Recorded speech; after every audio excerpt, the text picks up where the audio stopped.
بس آمدی سے آنے پاک دا ختم سپارے سوچنا شریف مہربانی کرتے لکھوا جو پیر بھائی اشارہ کرے تو میں حاضر ہوں آمد چڑیا چارے مالا چند تارے نارے آمد چڑیا چارے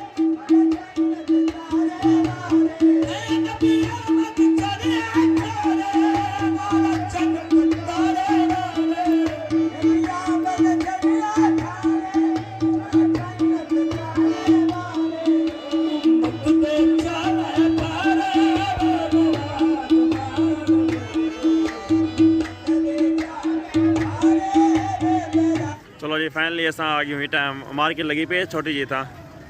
یہ بھی تک دکھے سوں لیکن فی الحال سمجھ پہ اگی سب کام ہے سرایا تک دکھا دوں یہ اس سائڈ تو وڈیاں گاڑیاں کھڑی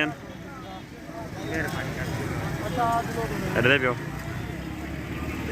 سب تو پہلے گرنے سب ٹوپیاں سر تے پاؤن واسطے کیونکہ ٹوپیاں کونی تے ٹوپیاں کھین کیونکہ دور ہی رامنے والا ٹوپی لازمی ہونی چاہیے تو ٹوپیاں کھین دو والا جلدو اندر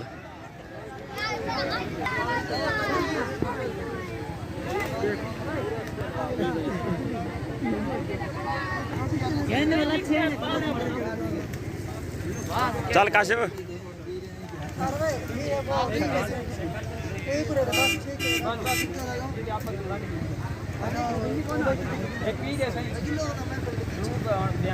استاد چوکے دی چٹی ٹوپی والی کتنے دی ہے ویسے 60 روپے دی کیوں ہے اچھا چلو دے دے ویسے 60 روپے دی آپ 50 روپے دی آپ 10 روپے تھے کیوں چلو بابا مزہ لے 50 دیں بابا بیا حکم ہاں شاید یہ کریں گے ہاں تین تو ہیپی فہیم نے ہیپی ہاں کاشف تک پسند کری ہم دیے ہاں چیک کر جلدی کر ہاں جی حکم کیری من چاہ دکھا ہاں چاہ چیک کرا کیری نہیں یار نہیں یہ گنے بھائی یہ گندو سادی گندو یہ والی یا گود گننے جی ویچی بیٹے کاش کیوں کاشو بات صحیح ہے ایک باری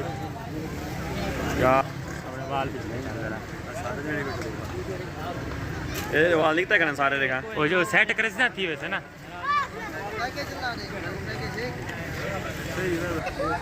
ٹھیک ہے ٹوپی ٹھیک ہے شاید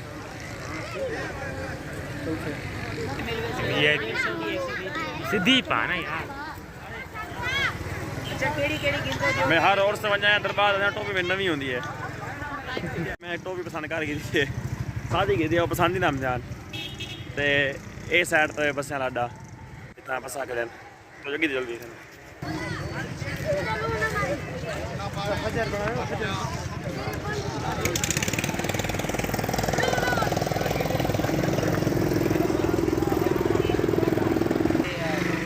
یہ کھڑے سی گاڑیاں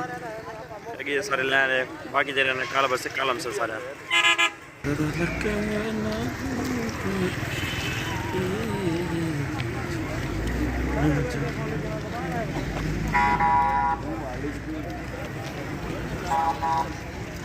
تیری بڑھاوا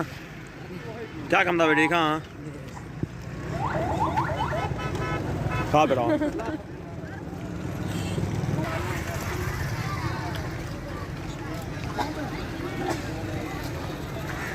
یہ سائڈ چاہ والے یخنی والے سردی ہے نا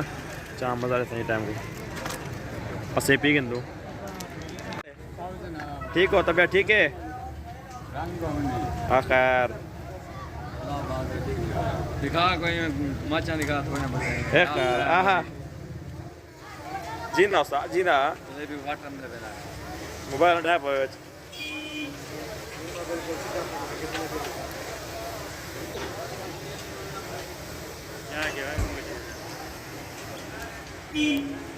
او جی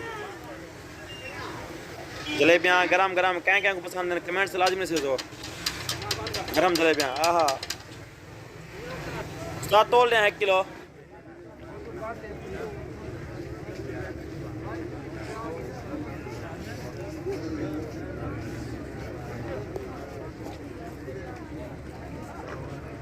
لنگر نہیں کھانا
ہمیشہ جاری و ساری آستان اور وابست دیوان کے خیر مولا کریم اپنے پیارے حبیب پاک چاچا صاحب سر بھائی صاحبان مولا کریم چچو احمد سے نواز سے میرا بیٹا جو آستان میں جو نفوس مولا کریم سب کے خیر فرما کثیر عطا سب سے زیادہ لذیا تھا شاد سے آباد بچہ نہ حکومہ نہ شاد سے آباد آئی مسعود احمد صاحب امام بی بی علی دعا فرما اللہ تعالیٰ نے سکھ سے آتا سارے صرف چاچا سے سکھ سے آتا اپنے بچہ نہ آباد بچہ نے عمرہ بنا مسعود احمد صاحب بچہ نے شاد سے آباد بھائی محیط اسلام میں آئے بچے مولا دینا کو اپنے بچہ نہ مولا کریم بھائی میودین صاحب کو اپنے بزرگان امان تھا امین فرماؤ غلام نظام مولا کریم جو منگائے ہوئی جو یعنی یہاں رب و صاحب کے ہاتھ میں رحم میں قدر فرماؤ ایک آزار دینا بہن کو اپنے پیارے میں سب اقبال آخر ظاہر باقی خیر نصیب پیارے بھی پاک زندگی سے آمین اللہ رحمت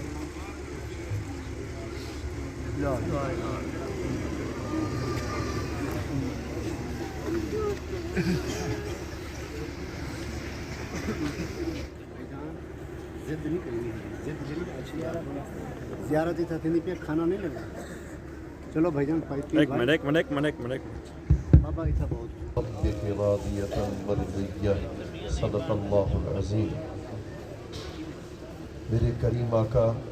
صلی اللہ علیہ وآلہ وبارک وسلم جن کے متعلق امام قصری نے لکھا، آپ فرماتے ہیں وجمال یوسف وغیرہ جزء من حسنہ صلی اللہ علیہ وسلم. آپ فرماتے ہیں کہ حضرت آدم سے لے کر حضرت عیسیٰ علیہ السلام تک سارے انبیاء کا حسن جمع کرو اور ادھر میرے کریم آقا کے حسن کی ایک جھلک دیکھو. آپ فرماتے ہیں کہ ساری کائنات کا حسن برائی کا حکم دیتا ہے، ایک نفس لوامہ ہے جو بدی سے انسان کو متنفر کرتا ہے. یہ منازل سلوک ہے. یہ شیخ کے ہاتھ میں جب انسان ہاتھ دیتا ہے تو کچھ شیوخ ایسے ہوتے ہیں جو منازل سلوک کو طے کراتے ہیں، اور کچھ شیوخ ایسے ہوتے ہیں جو ایک نگاہ کرم اٹھاتے ہیں اور اس کو اس کی منزل اور اس کو اس کے آخری مقام پر پہنچا دیا کرتے ہیں. اس لیے امداد السلوک میں حضرت حاجی امداد اللہ مہاجر مکی رحمت اللہ تعالیٰ علیہ نے لکھا کہ اللہ اکبر دوام ربط قلب بشیخ و استمداد و اعتقاداں کے مظہر حق است. فرمایا دل کا تعلق ہمیشہ کبھی غیر سے مت جوڑنا، دل کا تعلق ہمیشہ شیخ کی ذات سے جوڑنا. اگر تمہیں اور کوئی بھی نیک صالح اور متقی نظر آئے تو اس کی صحبت ضرور اختیار کر لینا، مگر آپ نے فرمایا دل کا ربط اور دل کا تعلق ہمیشہ شیخ کی ذات کے ساتھ جوڑ لینا، اور یہ عقیدہ رکھ لینا کہ میرا شیخ ہی ہے جو مظہر حق ہے، جس کا مرتبہ اور مقام یہ ہے کہ ہاتھ پکڑ کر خدا کا رستہ بھی دکھا سکتا ہے، خود خدا کا دیدار بھی کروا سکتا ہے۔ تو دوسرا ہے نفس لوامہ، مردیہ کے مقام پر فائز تھے کہ جن کی تصدیق کسی عام شخص کی، عام ہستی نے نہیں کی، جن کی تصدیق تاجدار کائنات امام الانبیاء نے فرمایا اس کا مقام یہ ہے لو اقسم علی اللہ لابرہ، زمین کے جس ٹیلے پر بیٹھ کر وہ اگر قسم کھاتا ہے، جو بھی دعا کرتا ہے، خدا اس کی ہر قسموں کو پورا کر دیتا ہے، خدا اس کی ہر دعا کو اپنی بارگاہ میں قبول و منظور کر لیتا ہے۔ اور حضرت خواجہ اویس قرنی رضی اللہ تعالیٰ عنہ، جن کا مقام اور جن کا مرتبہ یہ ہے، مولانا روم لکھتے ہیں کہ میرے کریم آقا مدینہ المنورہ کے باہر آتے تھے اور ہر روز اپنا سینہ یمن کی طرف کر کے فرماتے تھے انی لاجدو ریح الرحمن من قبل الیمن۔ یہاں ایک بات عرض کرتا چلا جاؤں، ساری کائنات کے عشاق مدینے حضور کے دیدار کے لیے آتے تھے، مگر حضرت اویس قرنی آپ کا مقام یہ ہے کہ سرکار مدینہ المنورہ سے باہر آ کر اپنا سینہ یمن کی طرف کر کے فرماتے تھے اللہ اکبر، مجھے یمن سے نسیم رحمت کی خوشبو آتی ہے۔ ہر عاشق مدینے آ کر کہتا ہے بکارے شہرانم اغثنی یا رسول اللہ، پریشانم پریشانم اغثنی یا رسول اللہ، شہاب کس نوازی کن طبیبہ چار سازیوں میں پھرتا ہے اور چلتا ہے اور کہتا ہے وہ سورہ لالزار پھرتے ہیں، تیرے دل میں بہار پھرتے ہیں، تیری بات رضا تجھ سے کتے ہزار پھرتے ہیں۔ اور پھر حضرت شیخ محمد عثمان مرمندی سید الاولیاء امام الانبیاء فرماتے ہیں جارا فیگا نمایم بر روضہ مقدس گر آسا نبوشی گردت نصیب مارا، آہا اے تاج کچ کو لاہا، اے خسرو حسینہ، اے ماہ نازنینہ، روشن کن از تجلی کاشان اے گدارا۔ میرے آقا یہ آپ اللہ اکبر آپ کی امت کے اولیاء کے عرش میں آئے ہیں، ہر کوئی یہاں شاعر بن کر آیا ہے، یہاں خیرات لینے کے لیے آیا ہے۔ آج انہی کے سید زادوں، انہی کے شہزادوں کا واسطہ دیتے ہیں۔ میرے آقا اللہ اکبر آپ کی امت کے یہ برگزیدہ بندے اولیاء کاملین ہیں، ان کے مقام ولایت کا واسطہ دے کر آپ کی خدمت میں ایک خیرات طلب کرتے ہیں۔ وہ کیا ہے؟ کیڑا وقت ملنا ہے، مگر حضرت سیدنا اویس قرنی کے سینے سے نکلنے والی خوشبو کو جبریل بھی برداشت نہ کر سکا، اور جب اس کو ہوش آیا ہے، ہوش آ کر کہتا ہے 7 لاکھ سال کا عرصہ گزر گیا، آج تک ایسی خوشبو کو ہم نے محسوس نہ کیا۔ اس کی حقیقت اگر دنیا میں کوئی بتا سکتا ہے تو رسول اللہ کی ذات اقدس ہے۔ وہ سرکار کے قدموں میں پہنچا۔ میرے آقا آج کے دن ایسا معاملہ پیش آیا، رسول اللہ نے ارشاد فرما انی لاجدو نفس الرحمن من قبل الیمن، وہ جس خوشبو کو تم نے محسوس کیا وہ کوئی اور نہیں، میرے اویس قرنی کے سینے سوختہ کی خوشبو مبارک تھی۔ آخری بات عرض کر رہا ہوں، اور حضرت خواجہ اویس قرنی رضی اللہ تعالیٰ عنہ، خدا کی عزت کی قسم، جن کا مقام اور جن کا مرتبہ، آپ سے ایک شخص نے کہا حضور ایک شخص قبرستان کے اندر 30 سال ہو گئے ہیں، وہ کفن پہنے ہوئے بیٹھا ہے کہ کب میری موت آئے گی، کب اللہ کا دیدار کروں گا۔ آپ وہاں تشریف لے گئے اور اس کے چہرے کو دیکھ کر کہا، فرمایا کہ جس کفن کو تو پہنے ہوئے ہے، جس قبر میں تو بیٹھا ہوا ہے، دراصل یہی دونوں تیرے لیے پردے ہیں، دراصل یہی دونوں تیرے لیے حجاب ہے۔ کفن کی فکر تو کر رہا ہے، کبھی اللہ کے دیدار کی خواہش بھی کی؟ اس نے پھر دل میں سوچا یہ کون سی ہستی ہے، ان کے قلب کو دیکھوں۔ اللہ اکبر۔ شیخ احمد بن محمود اویسی فرماتے ہیں کہ جب اس شخص نے کہ جس کے جو اتنا بڑا صالح تھا، اتنا بڑا سالک تھا، 30 سال سے قبرستان کے اندر بیٹھا ہے، اس نے حضرت خواجہ اویس کرنی کے سینے پر نگاہ دوڑائی، آپ کے سینے کے اندر چھپے نور کو دیکھا۔ خدا کی قسم حضرت خواجہ اویس کرنی کے نور کو برداشت نہ کر سکا، حتیٰ کہ اس کی روح قفس عنصری سے پرواز کر گئی۔ آپ کی صحبتوں میں بیٹھتے ہیں، کیوں بیٹھتے ہیں؟ ایک لمحے کی صحبت ان اللہ کے نیک بندوں کی ہمیں کیا اجر دیتی ہے۔ حدیث سے بات کر کے بات کو ختم کر رہا ہوں۔ حدیث پاک میں آتا ہے، میرے کریم آقا صلی اللہ علیہ وآلہ وبارک وسلم نے ارشاد فرما، جمع اللہ اہل الجنت صفوفا، اللہ اہل جنت کو ایک صف میں کھڑا کرے گا، اہل نار کو ایک صف میں کھڑا کرے گا۔ اہل نار میں سے ایک شخص اس صف میں جائے گا جہاں جنتی کھڑے ہوئے تھے، ان میں سے ایک جنتی کو پہچانے گا، اسے کہے گا یار میں نے اس دنیا میں ایک نیکی تیرے ساتھ کی تھی، آج اس کی گواہی تو اللہ کے حضور دے سکتا ہے۔ خدا کی قسم اپنے صف سے نکلے گا، اللہ کے حضور پیش ہوگا، اور پھر کیا کہے گا؟ انہا زستن علی فی الدنیا، اے اللہ میں اس بات کی گواہی دیتا ہوں اس نے ایک نیکی میرے ساتھ کی تھی۔ جو ایک نیکی کرنے والا ہے ان کاملین کی صحبتوں میں رہ کر اس کو کیا ملتا ہے؟ اللہ پاک فرمائے گا خذ بیدہی فادخلہ الجنت برحمت اللہ، دیر نہ کر، اس کے ہاتھ کو پکڑ کر میری رحمت کے سبب اس کو جنت کے اندر داخل فرما۔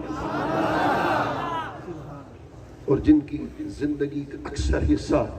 کاملین کی صحبت میں گزرا ہو تو پھر ان کا کیا مقام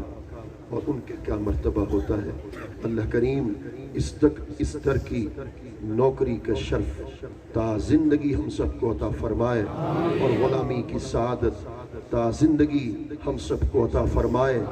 قبر میں جائیں یہی نسبت کا فیض لے کر جائیں، حشر کے اندر جائیں اسی نسبت کا فیض اس طریقے سے حاصل ہو۔ امام التابعین سید العارفین حضرت خواجہ اویس کرنی کا جھنڈا ہو، اور آپ کے جھنڈے، آپ کے غلام اس وقت آپ کے قدموں کے قریب بیٹھے ہوئے ہوں۔ اللہ کریم ہم سب کے حال پہ لطف و کرم فرمائے۔ وما علینا الا البلاغ المبین۔ ٹھیک ہے بھائی۔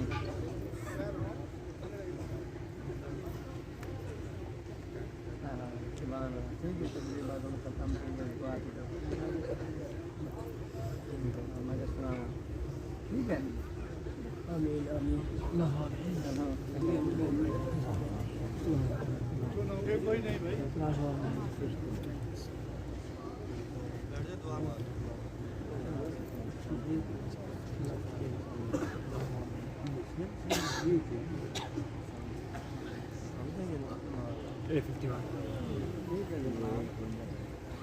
کیا